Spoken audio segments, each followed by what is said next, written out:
Hey, so amazing. You see how they playing? Live wire, it's all about sports and entertainment.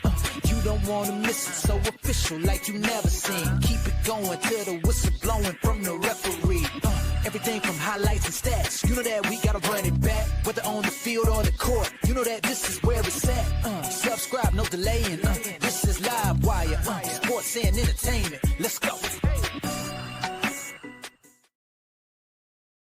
All right, what's good, everyone? Welcome to another edition of Live Wire Sports Media. All right, today I told y'all I was not done with the Stephanie White and IndianaFever front office, and I want y'all to pay attention closely because I have 3 clips of Kelly, Amber, and Stephanie White, and this is where I'm gonna take y'all all the way back to the beginning of all season and listen to the word salad that they have spit and try to convince the Indiana Fever fans that things was going to be different, how it was supposed to move forward in this season. And as we have seen, that word salad that they use is so dry that even if you use dressing on it, it still won't even taste good. We have seen the Indiana Fever have been a disappointment throughout the season ever since Caitlin Clark has went down. They bring Stephanie White in like she's the second coming of Neo to save the Indiana Fever franchise in the Matrix, but it turns out she became an agent, Agent Smith inside the machine world. Simply put, she can't be trusted. She hasn't did anything to show us that she could be a good coach. That hey, what she did in Connecticut was could translate to the Indiana Fever. Then, not only that, comes in. They already had a game plan to get rid of Christy Sides. They already had a game plan to get rid of the roster, a roster that was still young. Not but youngins on this roster. The only old vet probably was on there is Erica Wheeler and Kelsey Mitchell. But come to find out, they got rid of Katie Lou, buy out her contract. They had Christy Sides, Christy Wallace to step away for a season. Most likely they're gonna terminate her contract at the end of the season or pay her out, whatever the case may be after this year. She set out the season. They got rid of Victoria Saxon, who could have had potential. Could have had potential. I seen potential in her last year, and I think the last game of the season against the Washington Mystics. Everything she never got she never got a chance to play. And then you look at it like this, and then Grace Berger, who could have still been on this team, helped this team in some kind of way, you got rid of her. Then you brought in to these old ass veterans that come in, selfish agenda, don't want to play play with. And the thing about it is, they all say, "Oh, I'm excited to play with Kelsey Mitchell." They never say they was excited to play with Caitlin Clark and Aaliyah Boston. DeWanna Bonner came in saying, "Oh, I want to help Aaliyah Boston get to the next level." But all of them came in with their own agenda. Even Kelsey Mitchell came in with her own agenda. She didn't came in and say, "Hey, I'm looking forward to build on what me C Square had last year. Me, her, and Leah Boston and Lexi." She didn't say that. They all had their own agenda when it came to this team because the front office, the first thing they say, "Oh, we want to make sure Kelsey Mitchell is the priority because she's been here for a long time and everything." But before I even dive into it, just listen to this BS. And that's why when y'all look at my thumbnail and y'all see I said Stephanie White in the Indiana Fever front office don't give a, that's what I meant. Because that's how they operate. They don't give a F. Yeah, so, when I came in, beginning of October, really, had an opportunity to evaluate and fully look at everything. And so my challenge was, where do we need to make improvements? Where can we get better? And how do we, expedite this process? Because, from what I saw in the 2 years of, watching from where I sat, Christy Sides did a great job. And as we move forward, my thought process was how do we maximize what we have, and how do we jump on this opportunity now? So, the direction, the timeline was accelerated. To be honest, there was an opportunity to try to take experience, look at how can we maximize this group of young players, the resources that we have to be successful, and move that forward. So. We had made a decision that we were going to move on, and that was tough because it doesn't take away from anything that Christy did and what that coaching staff did. And to use her words, she left it better than she found it. And but we're looking forward, and this is about the next phase and the next era of kind of what we're building here. So. Once I got word that Stephanie White could potentially be available, we had some other candidates that we were looking at. And then when I had the opportunity to talk with her, it was like fortuitous. It was something that just, I couldn't even believe the timing of the opportunity to talk with her. That right then and there, you could smell BS from Kelly. She said she tried to use Christy Side's words, leave it better than you found it. Then she said, how can we maximize this young roster? The one key word she said, veterans. They already had it in mind to bring veterans in here. They didn't have it in mind to build on this roster, use them as the veteran leadership, built around them, and bring young talent in to fit what they was already doing. They didn't say, oh, well, let's use the offensive philosophy that we had with this team that made them successful last year and build on top of that. They already had it in their mind that they was going to script everything that Lynn Dunn and Chrissy Sides did, put Leah Boston and Caitlin Clark in a disadvantaged situation. They talked about how they wanted to build them up for them to be the leaders, for this to be their team, but they didn't do that. What they did is totally the opposite. They brought in players that they had relationships with, promised them stuff to make sure that, hey, when you come out there, it's going to be about you. It's not going to be about Caitlin. It's not going to be about Aaliyah Boston. You pretty did the opposite for what the Fever had built on last year. And now this team has regressed so bad, I could care less about Eric McDonald, what she did. Yeah, she did. It's a blow. But at the same time, this this franchise had an opportunity to build on top of what they did last year with young talent. You look around the league, Dallas Wings, the Washington Mystics, the Golden State Valkyries, even the LA Sparks. They all have some kind of young, but they only had what? A few veterans that the young players allowed to play their game, not the other way around, that you cater to them. Because Kelsey Plum plays for them, and she doesn't even have big games all the time. It's be Rakia Jackson carrying that load. Cam Brink's back on her defense prowesses. Now, listen to Amber Cox in this. See, this stuff gets interesting. Each time I play y'all clip, then y'all can recount all the lies that they have told us. This stuff is not by accident how they did this.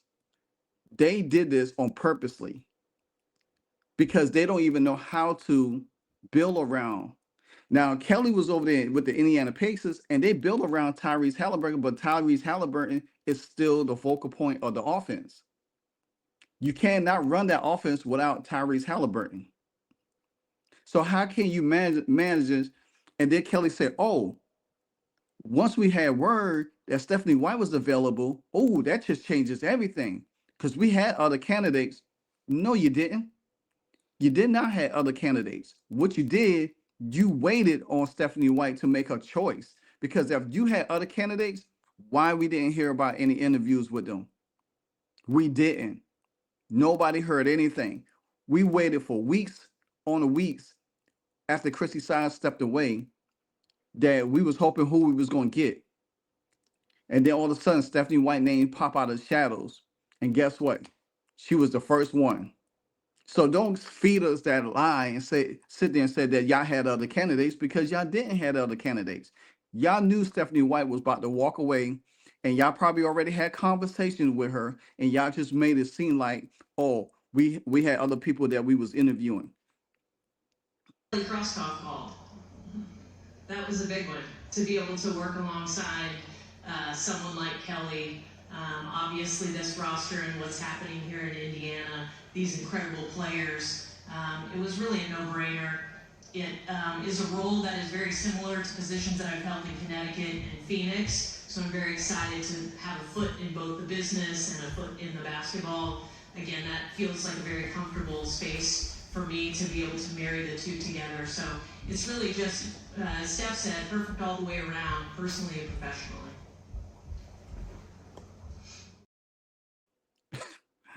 Man, this lady don't have a clue. You've been in Connecticut, you've been in Phoenix, then you've been in Dallas. And you see how you ran Dallas.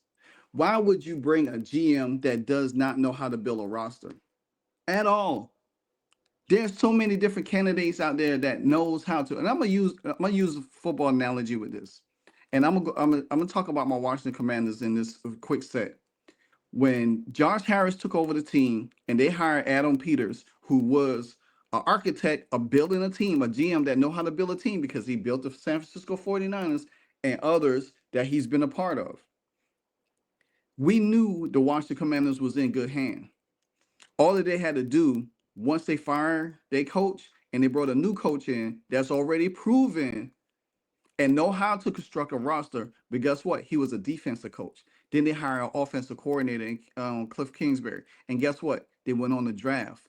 The best quarterback in the draft last year was Jaden Daniels. And guess what happened? That team went on to almost winning the Super Bowl his first year.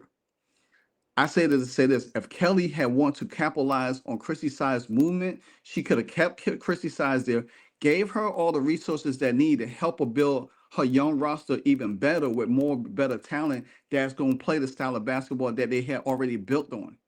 You bring in a coach that her team was only a defensive liability because her offense was too slow. And what she did, she used that same philosophy to strip down everything that the IndianaFever did last year with Caitlin Clark and Aaliyah Boston and Lexi Hall and Kelsey Mitchell. Now you bring back Kelsey Mitchell. You made her all these promises, and don't say that you never did, because Kelsey Mitchell play shows it. Her attitude shows it. Again, Kelsey Mitchell did not say one word about hey, I want to come back because I wanted to build on what we had. They promised her something. They say, well, we're going to focus around you. You've been the longest tender here. But I told y'all in a lot of videos, I don't got nothing against Kelsey Mitchell personally. I'm just over her as a basketball player. She can go. You bring all of these selfish people to this team. I can't speak for Sid because Sid has been good. She got hurt. But she wasn't selfish because she's a journeyman. You know what I'm saying? Then you bring Natasha Howard. The first thing she says in her interview, I want to win MVP. She didn't say nothing about helping this young core, be a mentor for this young core. She decided to play with Kelsey Mitchell. She was excited with Aaliyah Boston. And you see how she plays on the court. She got cooked, fried, and laid to the side last night against Washington. She's old. She can't run up and down the court. She's on the sideline with a back brace on. But then you have a young talent that you sign on and doesn't get no playing time, even though she's a defensive liability, but she couldn't play no worse than what Natasha Howard did last night. Now, for the final clip, this the kicker. Do some special things together. You mentioned Aaliyah Boston, she and Caitlin Clark, that duo.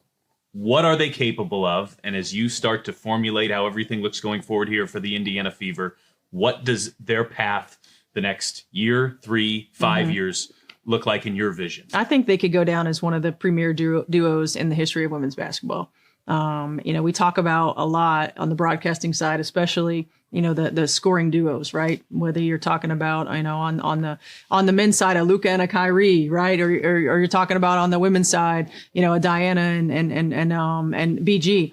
Right. So, I think that they have an opportunity to go down as one of the premier scoring duos, in the history of the league. But I also think because of the types of people that they are, and because of the types of leaders that they are and human beings that they are two people who impact community impact franchises because of who they are, just as much as impacting the game of basketball because of the numbers that they put up on the floor. So I think we can see, a transcendent duo with those two, and I'm excited about working with them because I think they're really just scratching the surface in how they play with one another, certainly, but in the impact that they can make in the whole of a team because of the different ways that you can use them. So I'm excited to get creative. I'm excited about talking to them about different things that they've seen, that they enjoy, different visions that they have for their game and for our team. You've coached superstars. Alyssa Thomas as recently as a couple of months ago. Tamika Catchings, she's all over this wall, all over this building. Established.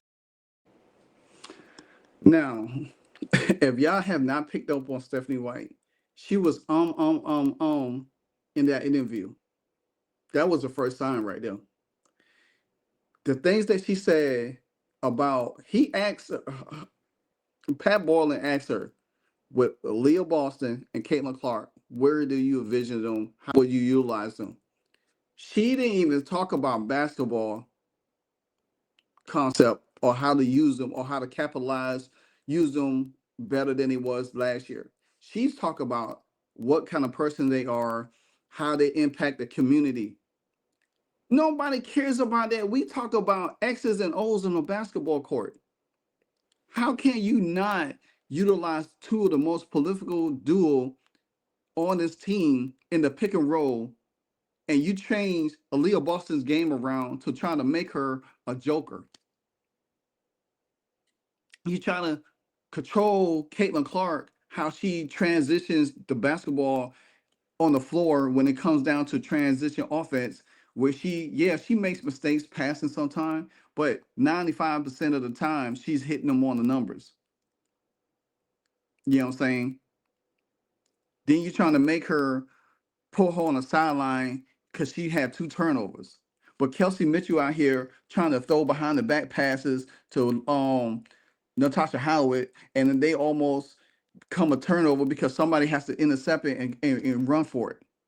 She doesn't even pass the ball into the post to Leah Boston. They don't even have a 2-man game now that Caitlin Clark out to get the ball to there. Then you bring all of these guards in. They're useless because they're predominantly scorers first.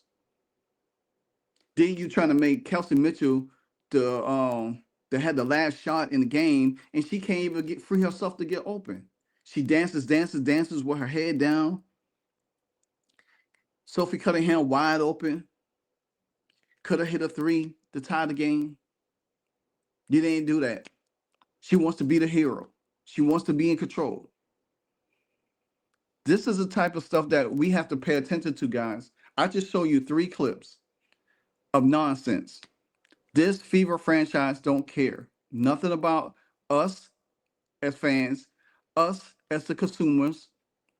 Whether we spend our money to come to the games or watching it from our homes, they don't care about that. Kelly talking about she want the Fever to be Apple. Well, you can't be Apple because you ain't that powerful of a franchise to be Apple. You're not a big corporation. The NFL is more aligned with the Apple. You can't be Apple if you don't even utilize your best superstar on the team like she's the top CEO of Apple. See, they have this all wrong. They want to build the team from yesteryear. That's the problem. They want to build the team from the Tamika Catchings era and trying to bring it into 2025 era, when that does not work because you only got 1 championship out of it. And then you allow Stephanie White to take over, and she failed in the finals. Guys, I feel like there's going to be changes this offseason. I don't think this team is going to make the playoffs. I don't think Caitlin Clark is coming back. And people just need to realize and understand that and stop with the hope and prayer and all of this crazy analogy. She's not coming back for the rest of the season, guys. And if she does, I'm wrong. If she doesn't, hey, then I'm telling you right here first. Now you see the lies that this front office had told us from the beginning until now. They is slowly tearing this team apart. They are slowly hurting this team to go forward, to be progress.